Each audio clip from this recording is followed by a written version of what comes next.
Hello everyone, आज है 20 अप्रैल और आज इस वीडियो में हम बात करने जा रहे हैं विप्रो के बारे में। देखिए 360 रुपए के आसपास विप्रो का शेयर अभी ट्रेड कर रहा है। आज हल्की सी 1% की तेजी जरूर है। पिछले कुछ दिनों में जब से इन्फोसिस के खराब नतीजे आए थे, आईटी सेक्टर में गिरावट थी, विप्रो भी धीरे धीरे करके करेक्शन दिखा ही रहा है। एचसीएल टेक के भी आज नतीजे आ चुके हैं और उसका वीडियो भी मैंने बना दिया है, आप चाहो तो जाके चेकआउट भी कर सकते हो। लेकिन इस वीडियो में हम बात करेंगे विप्रो के बारे में और विप्रो के नतीजे को लेकर क्या एक्सपेक्टेशन है उसके बारे में। वीडियो को शुरू करो उससे पहले अगर आपने अभी तक चैनल को सब्सक्राइब नहीं किया है तो प्लीज़ अभी इसे सब्सक्राइब कर लीजिए, क्योंकि आगे भी बहुत सारे वीडियोज़ हैं जो आपको काफ़ी ज़्यादा हेल्प करेंगे। तो 360 के आसपास शेयर ट्रेड करा है। अगर हम देखें एक महीने में तो जहां था वहीं पर आ गया। इस बीच देखो 355 से तेजी पकड़ी थी, 375 पे जाने की कोशिश कर ही रहा था, लेकिन उसके बाद देखा जाए तो धीरे धीरे करके करेक्शन दिखाया है। एक महीने में भले ही आपको कम गिरा हुआ नजर आए, लेकिन एक साल में बहुत तकलीफ दी है इसने। यहाँ पर 32 से 33% की गिरावट है। अगर मैं इसके हाई से कंपेयर करूंगा तब तो यहाँ पर जो गिरावट है वो 55 से 60% के आसपास की है। तो गिरावट काफ़ी बड़ी है। 713 रुपए का ये शेयर था, वहाँ से ये लगातार गिरा है। 715 कह लो आप यहाँ पर, वहाँ से लगातार गिरा है ये। बीच में 400 रुपए के आसपास एक सपोर्ट भी बन रहा था, लेकिन जिस तरीके से अभी गिरावट बनी है वो सपोर्ट भी अब टूट चुका है यहाँ पर, और नीचे की तरफ विप्रो का शेयर जाता हुआ नज़र अभी के लिए आ रहा है। विप्रो में अगर हम बात करने जाए तो एक बुरी अनाउंसमेंट है। और विप्रो में देखो, इससे पहले भी फ्रेशर्स को लेकर कट डाउन इन्होंने किया था। अभी विप्रो ने कहा है फ्रेशर्स को कि भैया इनको एक और टेस्ट देना पड़ेगा, जो कि जाहिर सी बात है, क्लियर अंदेजा ये बताता है कि भैया कंपनी जो है वो काफ़ी कम हायरिंग कर रही है। Wipro has told all the fresher including those who have undergone training under this velocity program that they will have to complete another training program। और ये बड़ी बात है, and clear the associated assignment with minimum 60% mark in remaining the company to remain in the company। मतलब company में बने रहने के लिए भैया 60% मार्क आपको स्कोर करना पड़ेगा। और ये बड़ी बात है कि विप्रो ने ऐसा कहा है हाल फिलहाल में।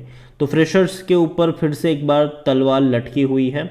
और दूसरी बड़ी इनके क्वार्टरली रिजल्ट्स को है। देखिए क्वार्टरली रिजल्ट्स भी अगर जो एक्सपेक्टेशन है, केआर चौकसी ने कहा है कि विप्रो के Q4 के जो प्रॉफिट है उसमें थोड़ा सा डिप आएगा। तकरीबन 3080 करोड़ का मुनाफा आपको देखने को मिलेगा यहाँ पर।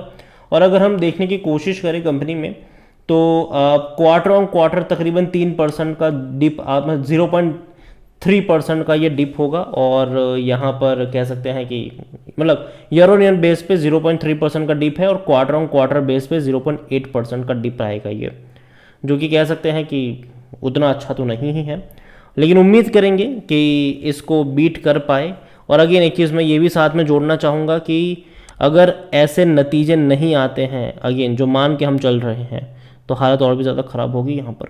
विप्रो में देखा जाए तो वॉल्यूम आज 22 लाख से भी ज़्यादा के देखने को मिले। इतना ही नहीं, अगर हम बात करें कंपनी की तो according to Moneycontrol user 53% लोग कह रहे कि बेचो और भाग जाओ, 35% लोग कह रहे खरीदारी करो और 12% लोग कह रहे होल्ड करो। अभी मैं इन 53 लोगों के साथ सहमत नहीं हूँ, लेकिन अभी मैं इस 35 वालों के साथ भी नहीं हूँ, मैं 12 वालों के साथ हूँ अभी। और मैं रीज़न बताऊँगा कि खरीदारी के मौके कहाँ पर बनेंगे और कहाँ पर नहीं बनेंगे। यहाँ पर अगर आप देखोगे तो इनसाइडर ट्रांजैक्शन समरी अगर आप देखोगे तो इसी महीने की है, अप्रैल की, 14 अप्रैल की। ईसॉप के थ्रू बड़ी बड़ी क्वांटिटी में खरीदारी देखने को मिली है हमें, बड़ी बड़ी क्वांटिटी में ईसॉप के थ्रू। और कंपनी देखो डिविडेंड की जहाँ तक बात करें तो साल में एक बार ही पे करता है ये, वो भी सिर्फ 1 रुपये का, मतलब बहुत कम डिविडेंड है। बस पिछले साल कुछ एक्सेप्शन हो गया था यहाँ पर कि कंपनी ने 2 बार पे कर दिया। पहले 1 रुपये का तो पे किया ही था, जो कि हर साल जनवरी में पे करता है, लेकिन पिछले साल अप्रैल में भी 5 रुपये का इसने डिविडेंड पे कर दिया। जनरली यहाँ पर जो पैसा बनता है वो बोनस के थ्रू बनता है। कंपनी जो है ना वो बोनस बहुत ज़्यादा पे करती है। 2019, 17, 10, 5, 4, उससे पहले भी कई बार बोनस दे चुकी है, कई बार शेयर मल्टीप्लाई हो चुका है। और यही वजह है कि शेयर प्राइस आप अभी देखो तो आपको इतना कम नज़र आ रहा है। अगर कंपनी ने बोनस ना दिया होता अब तक एक बार, तो एमआरएफ से भी ज़्यादा महंगा शेयर होता, लाखों में कीमत होती इस शेयर की। लेकिन कई बार बोनस दे देकर ये इतना कम हो चुका है। रेवेन्यू देखो तो 2022 में बेहतर रेवेन्यू तो एकदम से शूटअप हुआ था, 79,000 करोड़ से भी ज़्यादा का रेवेन्यू। सेम चीज़ प्रॉफिट में भी थी, बेहतर प्रॉफिट थे 12,235 करोड़। अभी अगर हम क्वार्टर ऑन क्वार्टर बेस पे देखें तो यहाँ पर आप देखेंगे तो रेवेन्यू तो बढ़ रहे हैं और ये देखने में अच्छा भी लग रहा है कि यार देखो 20,000, 21,000, 22,000, 23,000, लेकिन प्रॉफिट ने परेशान किया है यहाँ पर। प्रॉफिट अगर आप देखो तो कम हो गया, फिर से बढ़ गया और अभी लास्ट क्वार्टर में 3,050 करोड़ का रहा और अभी जो एक्सपेक्टेड है वो 3,080 करोड़ के आसपास का देखने को मिल रहा है। और अगर ऐसे आते हैं तो अच्छी बात है, लेकिन अगर नहीं आता है तो अगेन थोड़ी सी प्रॉब्लम होगी इसको। और जहाँ तक बात करें एनालिस्ट की, तो 41% एनालिस्ट कह रहे हैं कि बेचो और भाग जाओ, 28% लोग कह रहे हैं खरीदारी करो, 31% लोग कह रहे हैं होल्ड करो। विप्रो अगर आप देखोगे तो 17 का इसका पी है, सेक्टर पी 23 का है, 25% एनालिस्ट कहते हैं खरीदारी करो। और देखो विप्रो के भी क्वार्टरली रिजल्ट बहुत जल्दी आने वाले हैं, 27 अप्रैल को विप्रो के नतीजे आने वाले हैं। आज 20 अप्रैल हुई है, एक हफ्ते बाद विप्रो के नतीजे आने वाले हैं।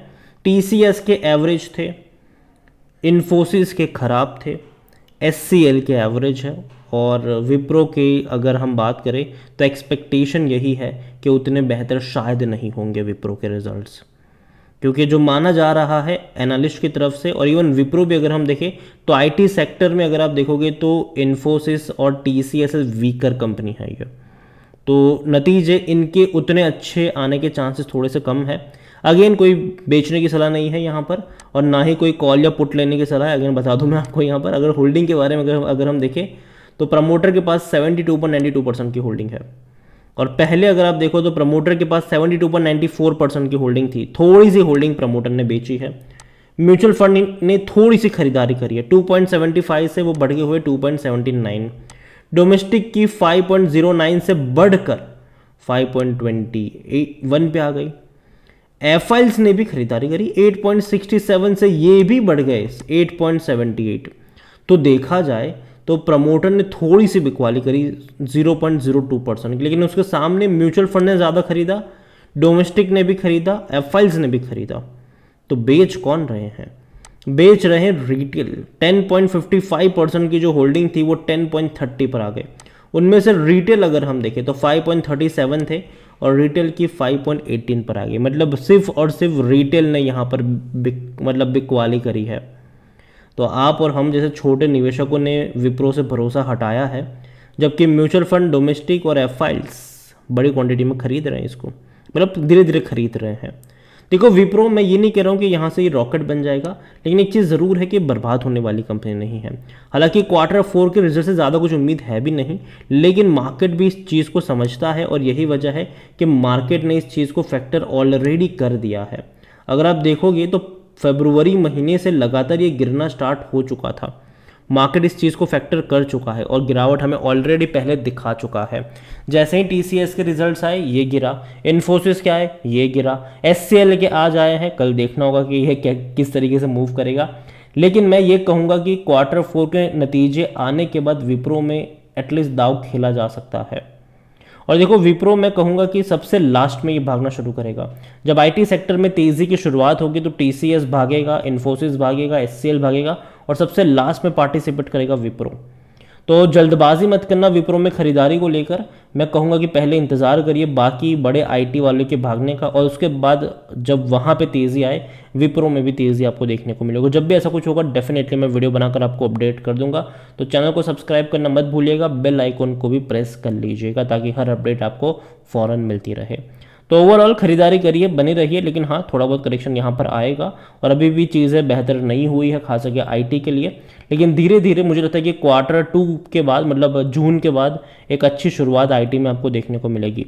अभी ये जो 2 महीने हैं मई और जून थोड़ा बहुत परेशान करने वाले हैं आईटी सेक्टर को और उसके बाद में आप एक अच्छी रफ्तार को भी देखोगे।